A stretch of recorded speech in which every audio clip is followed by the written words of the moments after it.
Happy Friday, everybody. I hope you had a great holiday week. Today is December 27th, 2024, and this is your last Friday planning video of the year. There's so much to do, but if your list is for 2024, you better get moving. And chances are, if you're like many, you have already turned the calendar, or at least mentally turned the calendar. Today, I want to get us all ready for 2025 with a few things to base your new list on. Let's start with pies. Yes, I'm sure everyone has eaten so much in the past few weeks, and if you have resolutions for what you eat in the new year, pies may not be on your list. Allow me to explain. PIES, that's PIES, physical, intellectual, emotional, and spiritual.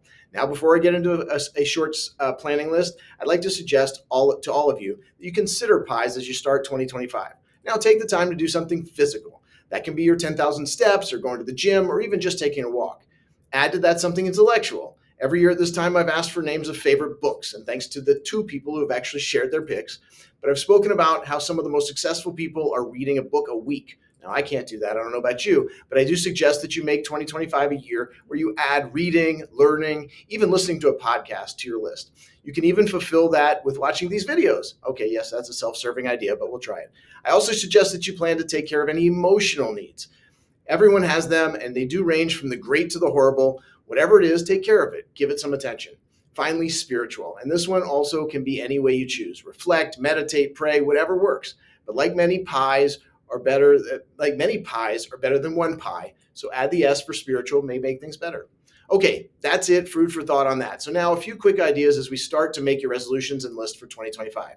I'd be remiss if I didn't start with where we left off. That's the audit of your beneficiaries. Review all your savings accounts, insurance policies, and retirement plans to ensure your designated beneficiaries are up to date and reflect your current wishes. You can also explore other ways such as transfer on death and trusts. Life changes and just plain old time make this important.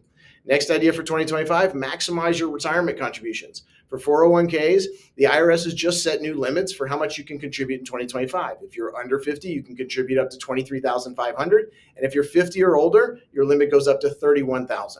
IRA limits have also gone up. IRA and Roth IRA limits have not gone up. IRA and Roth IRA limits are the same, $7,000 for those under 50 and $8,000 for 50 and up. Especially for the IRAs, make sure you consult your tax professional, but to be sure you qualify for the IRA, there are phase-out levels. Even if you're not at the maximum, now's a good time to review your contribution amount and adjust it as needed for the new year. If you're a high income earner, it may pay to check with your retirement plan and see if you have the ability to use the Mega Roth strategy also. They'll know how to find out. Another big one that is more important now than ever is to strategize your required minimum distributions. It's a big deal, and it is more an art than a science. So please consult with your legal and tax teams on this. While the unwritten rule has always been to take as little as possible from your retirement accounts once you're past 59 and a half, or even the RMD age, which is now at 73, this may not be the case anymore due to the new rules that came in the Secure Act. This is important for the ones who own the IRAs and the ones who stand to inherit them. Past 70 and a half, you do have the option of using any charitable contributions to help with this. But again, this is an art, and your whole team should be in on this one. Just bring it up. It's important to get started on. That leads to another good one, and then I'll wrap up. As it seems that all of the generations are dealing with financial plannings at once, this makes communication and knowledge even more important. Please work on your estate plan. It doesn't have to be elaborate, but you should address what you want to happen when you're gone.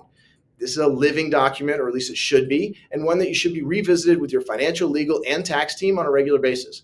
More in the event of an inevitable life event, you should check that more often. Less financial planning surprises that come when someone passes, the better.